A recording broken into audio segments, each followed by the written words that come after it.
সিদ্ধ করার পরে তারপরে এই যে লেয়ার করে করে আমরা মানে এই বীজটা এখানে দিব, খড়ের মধ্যে দিব। খড়ের মধ্যে দেওয়ার পরে এটা টাইট করে বন্ধ করে ফেলবো।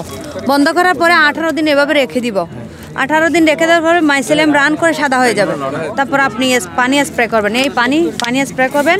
পানি 18 দিন পরে, 18 দিনের আগে কোনো পানি স্প্রে করবেন না। পানি স্প্রে করে তারপর পানি স্প্রে করার পরে ফিনহেড বের হবে, এই ফিনহেড বের হবে। ফিনহেডে পানি স্প্রে করবেন, মুস্তাক দেবেন। তারপর আপনার এগুলা বড় হয়ে যাবে। মানে খাওয়া যেগুলো উপযোগী আর কি, এগুলো কত করে উপযোগী? এটা 500 টাকা করে বর্তমান রেট, এখন 500 টাকা। সিজনাল সময় আপনার 400 300 এভাবে আমরা পাইকারি সেল করি আর কি।